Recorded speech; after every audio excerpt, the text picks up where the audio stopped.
All right, I want to tell you the story of Sylvester Stallone. During his birth, the doctor taking his delivery performed a wrong gynecological procedure that caused Stallone to have paralysis in the lower left of his face, including parts of his lips, tongues, and chin.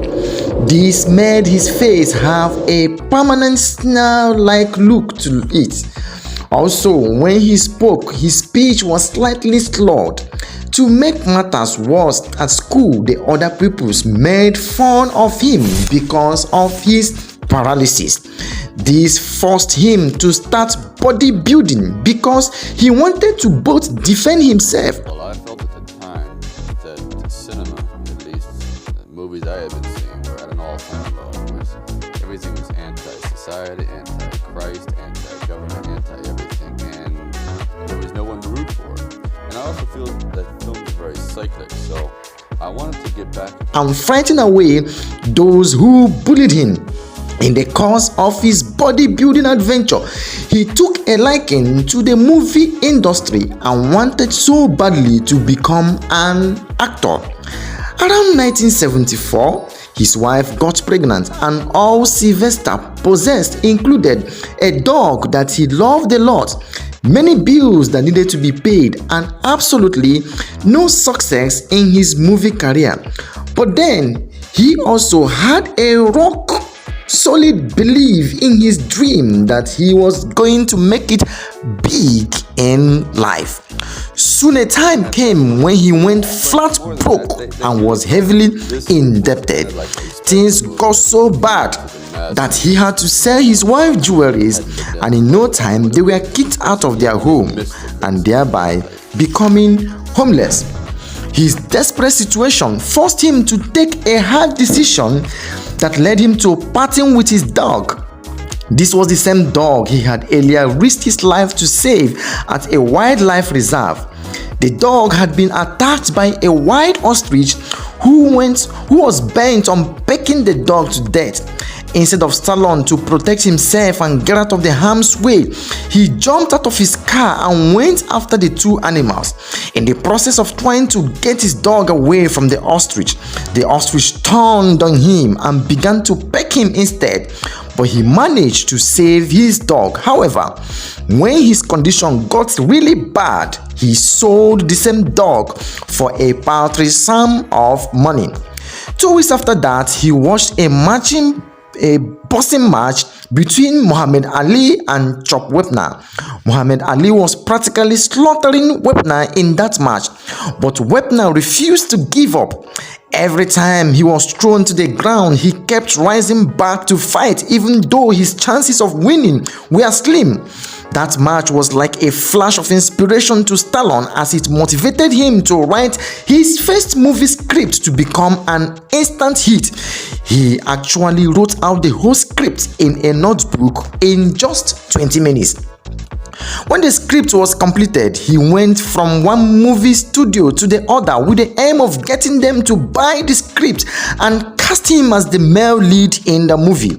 But this was not to be so, because in that era, movie stars were supposed to be super handsome men who spoke fluently, and here was a bodybuilder with a facial paralysis that caused him to stammer while speaking, wanting to become a movie star.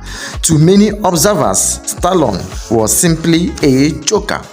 After nearly about 1,500 rejections, he got a production house to offer $125,000 for the script.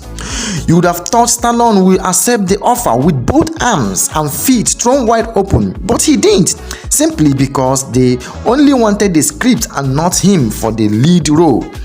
Despite the poverty, pain, pregnant wife, and his sole dog, he didn't accept the offer. His dream was to be the star of the movie, and he wouldn't budge otherwise. He wasn't willing to take anything than what he had desired in his heart. A few weeks later, the studio called him up, and this time they offered him $250,000 for the script and not him. Once again, he refused. Soon, they offered him $350,000 for the script, but once again, he declined. At that point, everyone thought he was mad for refusing such a mouth-watering offer. All his friends and family tried pushing him to accept the offer, but his position remained unyielding. Eventually, Mother Locke smiled on him as someone in the studio really loved the script and proposed to him the sum of $35,000 for the script, but he will also be cast as the lead star. The rest, as they say, is history. The movie was made for $1 million and went to gross around $225 million in global office receipts, becoming the highest grossing film of 1976. The movie also won 3 Oscar awards: Best Picture Award, Best Direction, and Best Film Editing Award. Also, the film received many positive reviews and turned Stallone into a bankable hero for the next 20 years till the late 90s, with his movie making billions of dollars. 40 years have gone by since he wrote that movie, but today Rocky is still as much popular as it was in the year 1976.